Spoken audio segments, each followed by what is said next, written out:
Woohoo! Yay! Hey, what's going on, guys? We're here back again for another edition of the weekly Maypearl Panthers Coaches Show with Coach D. We've got some other guests. We'll get to those later. But, Coach, how's it going? Good to see you. Good to see you. Thanks for having me again. Absolutely. Hey, thanks for coming. Yeah, for sure. Of course. Coach, last week, obviously, a little redemption, right? Oh, yeah.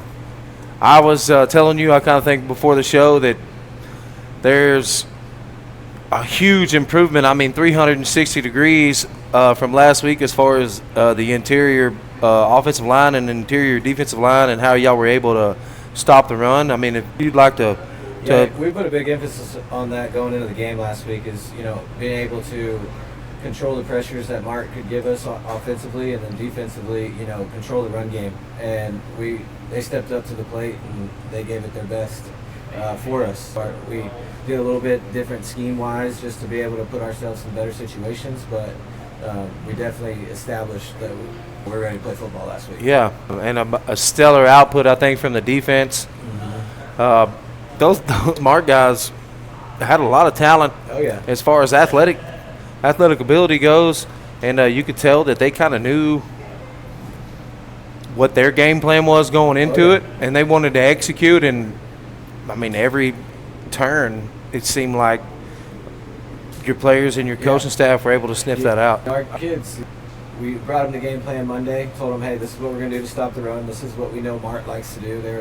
We talked about last week, they're a storied program that has a lot of rich history. Yes, they are. So we straight up were like, hey, this is what we have to do to win, and they executed the game plan perfectly. They got us on.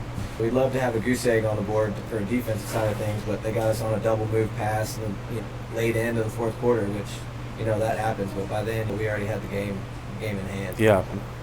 Coach, when you go into a game like that against Mart, and it is a program that likes to run the football, what do you do leading up to that game to kind of get the kids' heads right for a game that's going to be that physical? Well, we talked about last year, and the game last year against them, they had the big old quarterback who liked to run the ball, and we knew we'd have to hit him early. And if we let him get any space, then he would make us look silly. So as long as we got contact with him, line of scrimmage within a yard of the line of scrimmage, then we felt pretty good about ourselves. A big thing about our defense is we want to swarm to the football, not just one guy, not two guys, all 11 guys going to tackle. We work pursuit drill every day, where we're taking angles, backside corners taking an angle. If somebody does get away, he has the best angle to go tackle. So we did a lot of emphasis on that. We did a lot of, not that we don't do tackling drills, but we did a little bit different tackling drills, getting on the sled, getting on the Crowther sled, doing some gang tackling stuff. Some more finishing drills, right? Some finishing stuff. So I felt pretty good about going in the game. You always say you feel pretty good, but something about last Friday had a little different feeling for me. Yeah. I mean, it really showed. I have to brag. The kid that just keeps showing up on the offensive side of the ball, to me, that's a younger kid, but really my kind of football is Fisher. Yes. He's a little workhorse, man. He ain't scared of nothing. He's not the biggest kid. He's not the fastest kid, but if you give him the ball and tell him, hey, we're running this run play or whatever, he's not going to go slow. He's just going to lower them shoulders and churn those legs and just keep getting what he can. I think he uses that to his advantage a little bit. Yep. And he's hard to tackle. He has a low center of gravity. He gets his shoulder pads down. So, I mean, it's going to take more than one guy to get him down. Yeah, you don't have to tell me at all. Yeah, and of course, I told him that I would brag on him a little bit.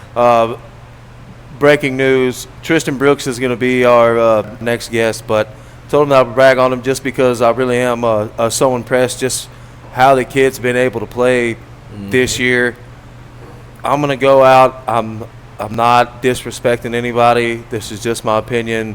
This is the best football player on the team, I think, going this early in the season. Be careful, his head might not fit the door when he tries to leave. He thinks that anyways, I promise. But I think that he is the best football player on the team. How do you see about just how do you see, especially with the athletes that you have, what is fighting the temptation not to just be like, hey, 5.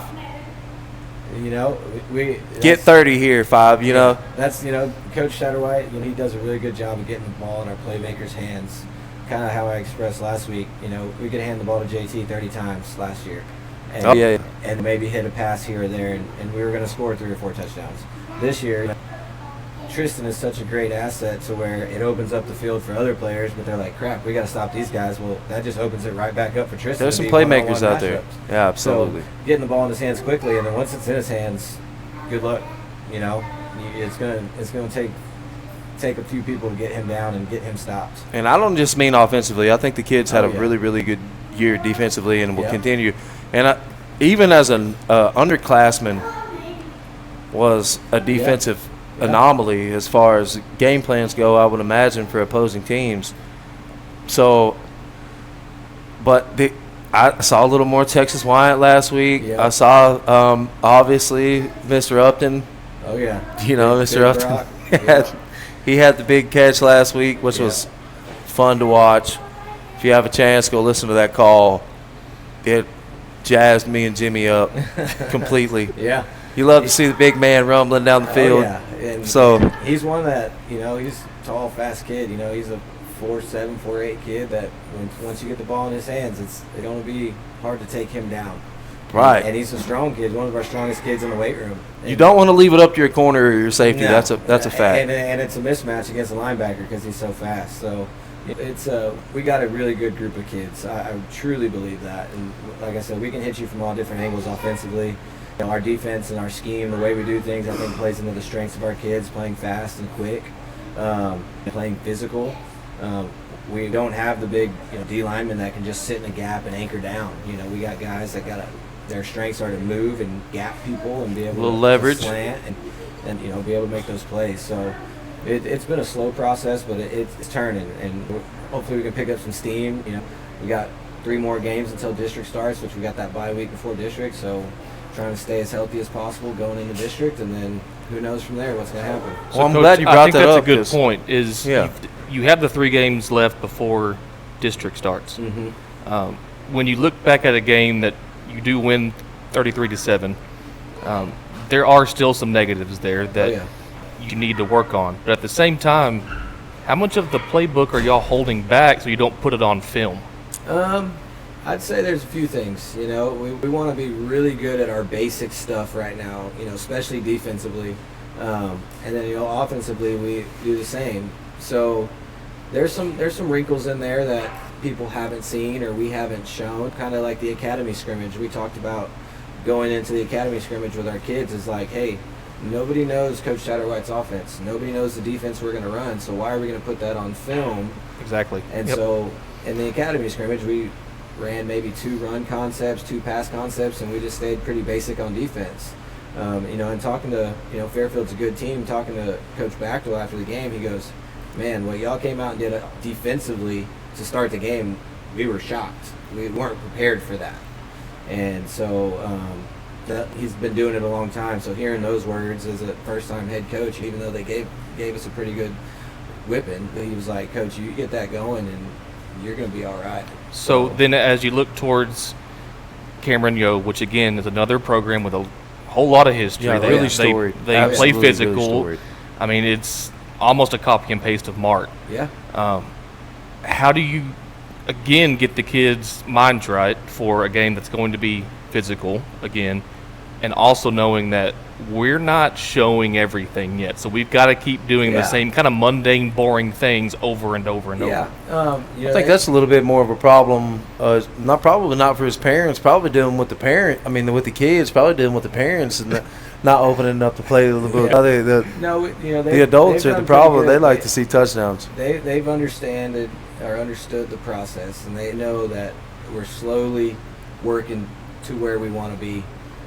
It's a marathon. The season's a marathon, and it's not just a one-game thing. So Cameron Yoe is a storied program. I have some history coaching there, so I know most of those kids down there. So, as long as we take care of our business and take care of ourselves and do our job, if we're blessed, then at the end of the game, that 2-hour bus ride won't feel as bad.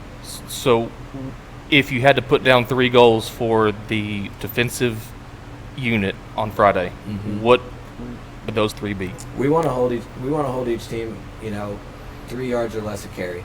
Average 3 yards or less a carry. We want to win the turnover battle. And that's kind of an offensively and defensively thing, but we got to force turnovers defensively to win that battle.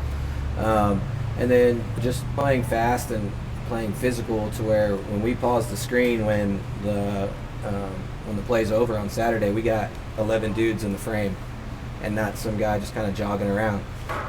We want to swarm to the football. So those are my big three: is staying under 3 yards a carry, win the turnover battle, and swarming to the ball.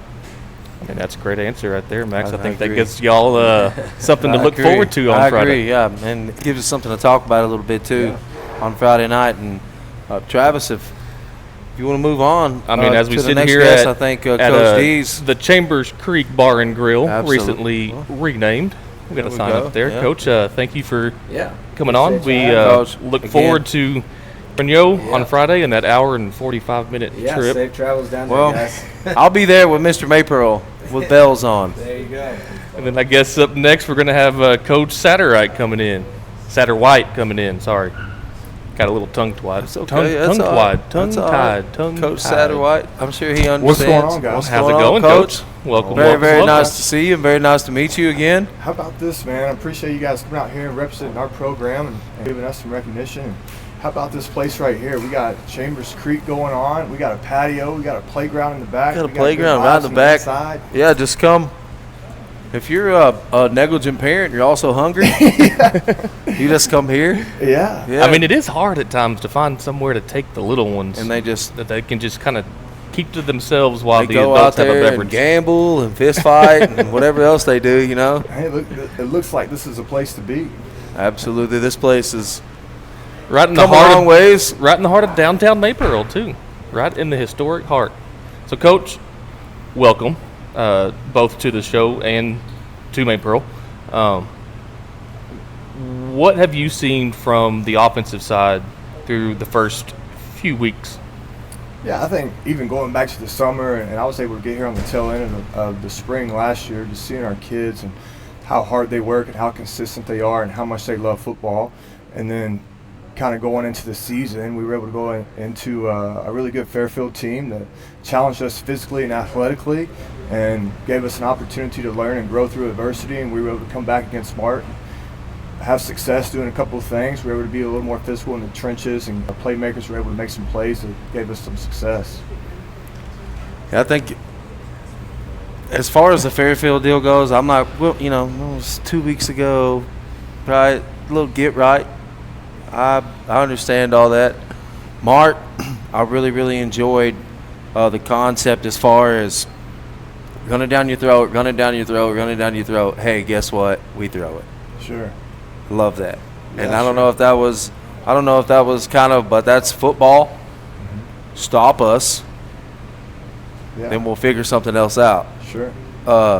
And I love that. I love the pass attack. I thought that Chapman did a really, really good job placing the ball where nobody could.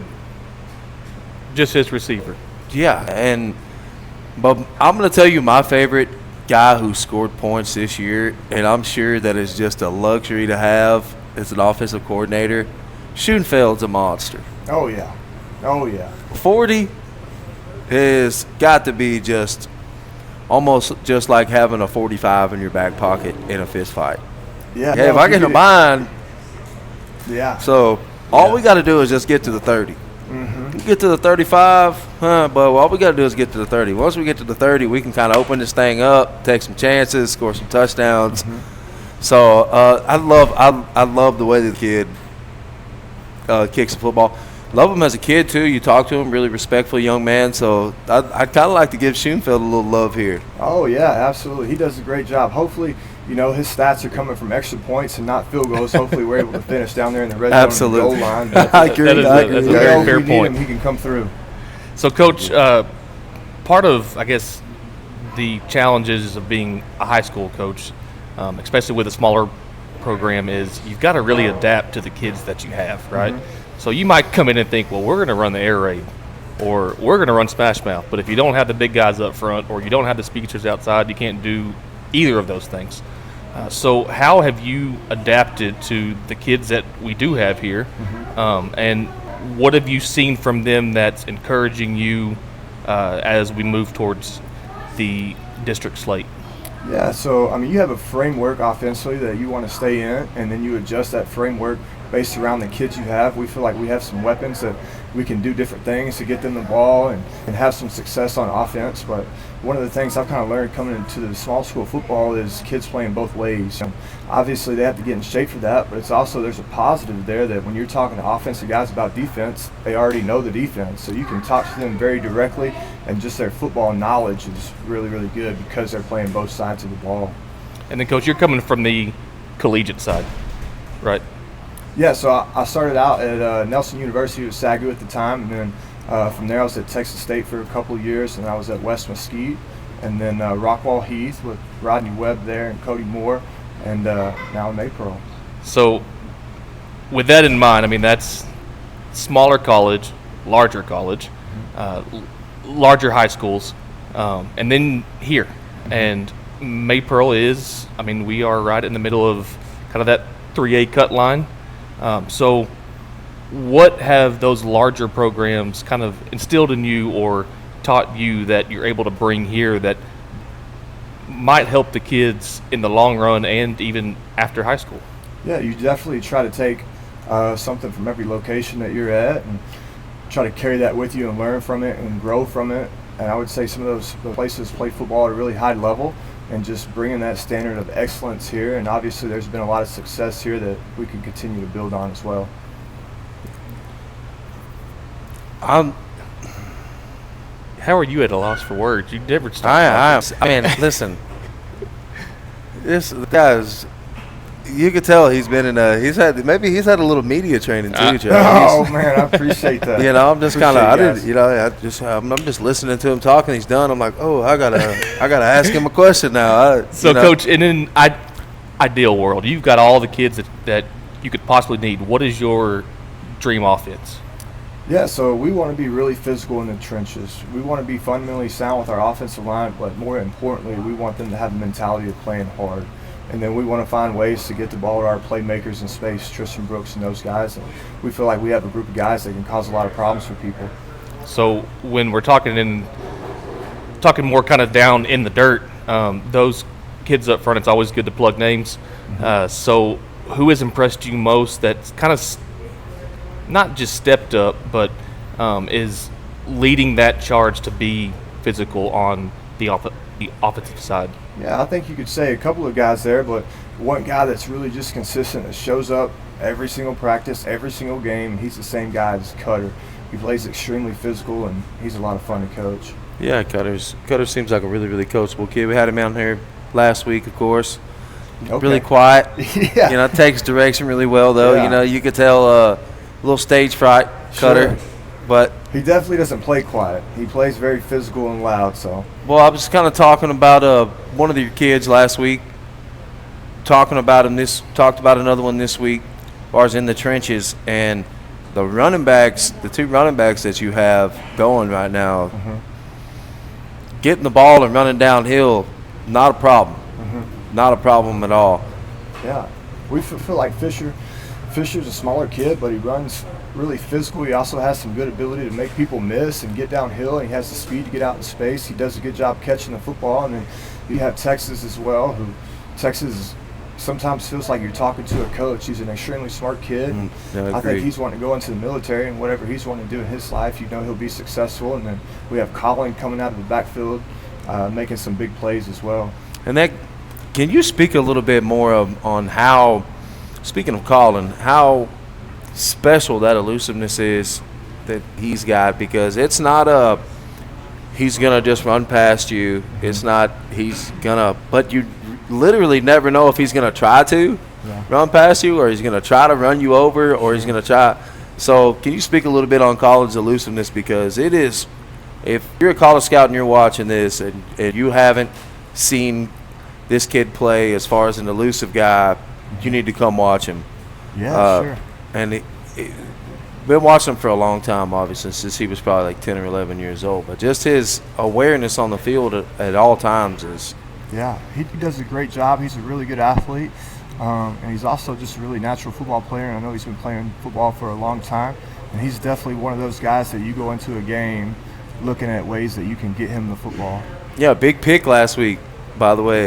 Yeah, absolutely. Big pick. He had that.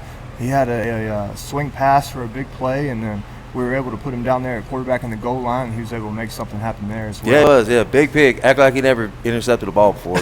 But yeah, so, he has a lot of fun. He does have a lot of fun. So, Coach, kind of the same thing that we did on the defensive side. If you have 3 goals for what you want to see from the offensive side against Yoe, what would those 3 be? Yeah, so, I mean, it really doesn't change each week. Schematically, you're going to make some wrinkles here and there, some adjustments here and there, but you want to be physical in the trenches. You want to see your guys make plays on the edge, and you want to see how our kids handle adversity. We're going to roll in the district, and every week is going to be a tough week. So we need to figure out right now how to handle that adversity.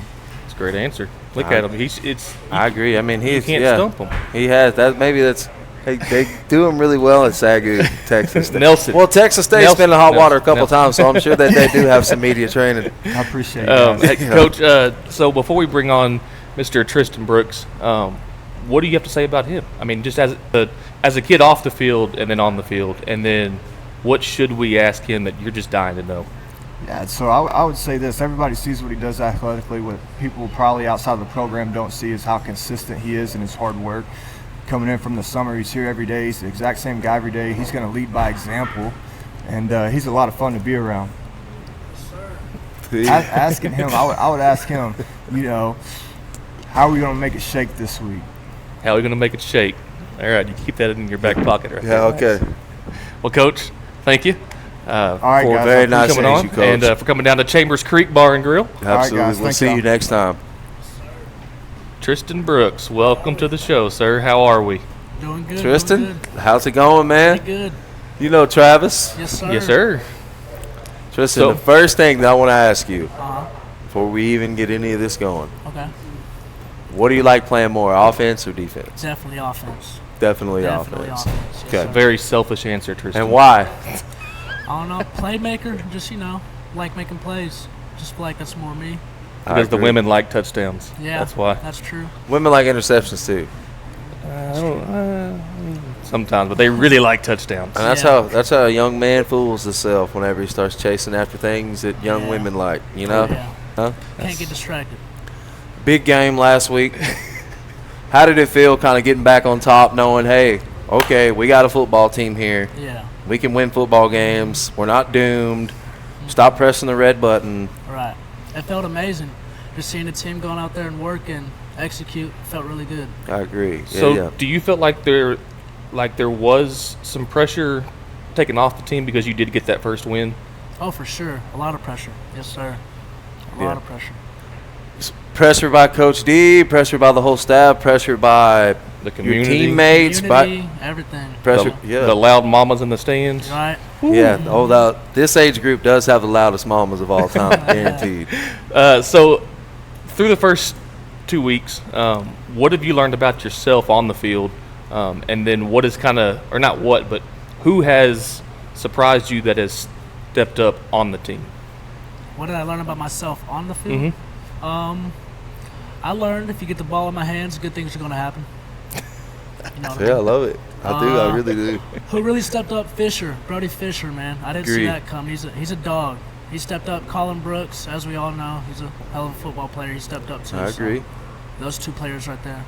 And then, of course, it's hard to score if the big guys up front, like the big Right. uglies, right? So who up there has impressed you, and who is kind of leading that group up front? I like to go Cutter. Cutter's always going to work, even when he doesn't feel like it. He pretty much leads the O-line, sets the tone. I'd say Cutter Baggett. Cutter, again.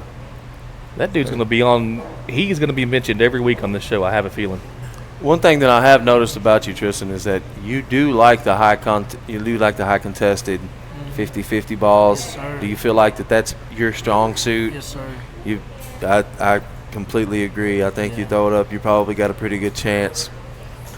I really, really do enjoy you watching you play defense, though. Yes, sir. Oh, yeah. I do. Enjoy it, too. Just not as much as offense. I'm a defense guy. Right? Yeah. I'm a defense guy. If we're doing offense, I like it to be between the tackles. Don't get fancy because that confuses me, you know. Right. Too many motions and things like that. But so I do really, really enjoy watching you play defense. Yes, sir.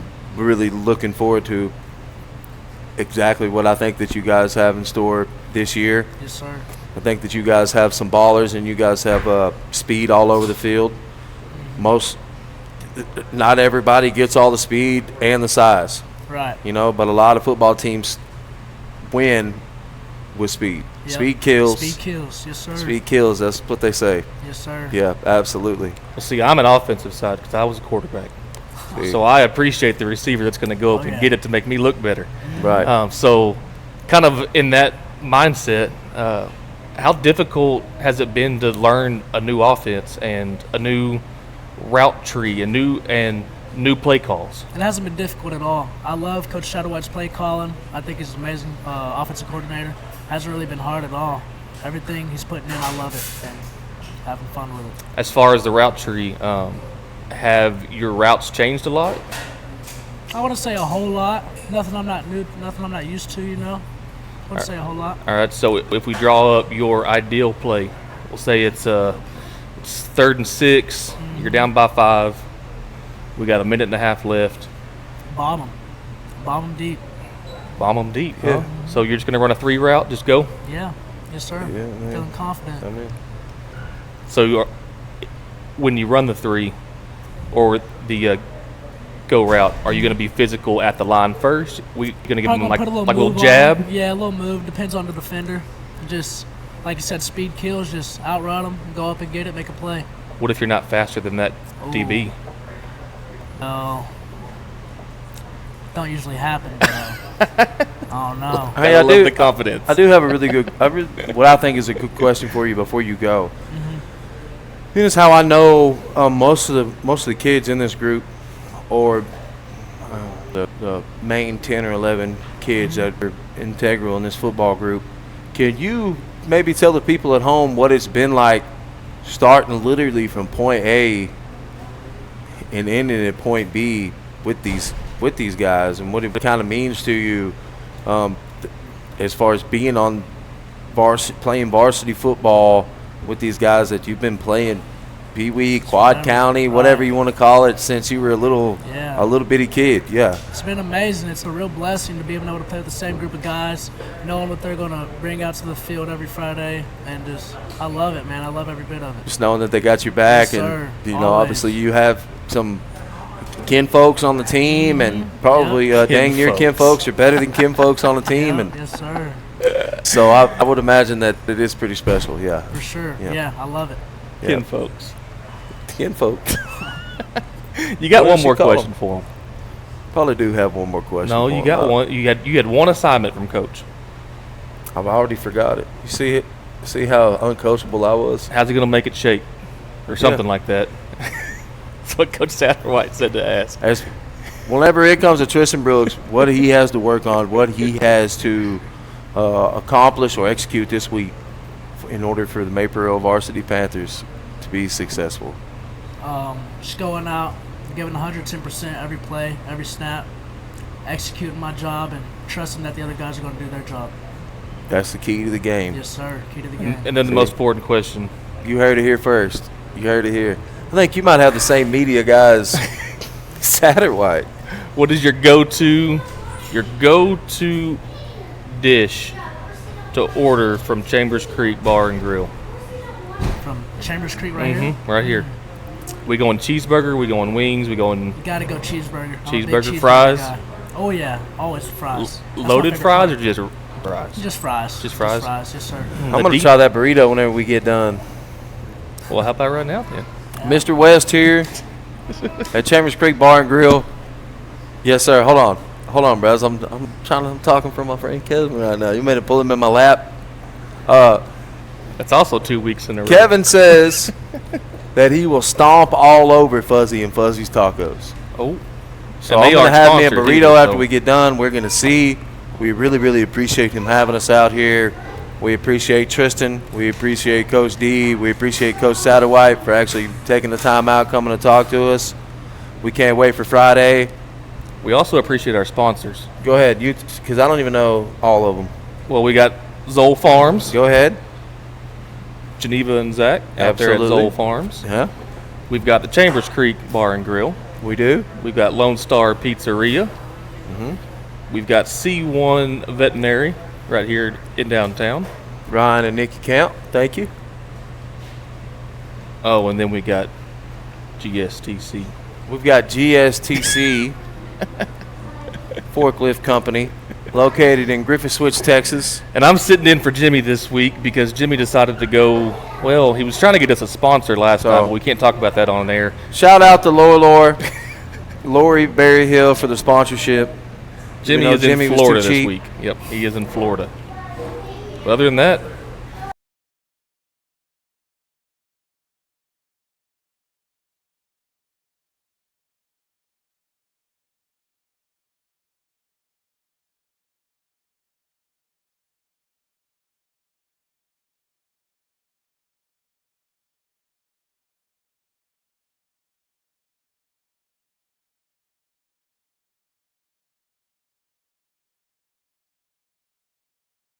Mr. Brooks, Hey, man, good luck this Friday. Thank y'all. let's roll Absolutely. on Friday. Half max. Yeah. That's a good Trav, show. Thanks Yes, for sir. standing in for Jimmy. Absolutely. We will see y'all next week.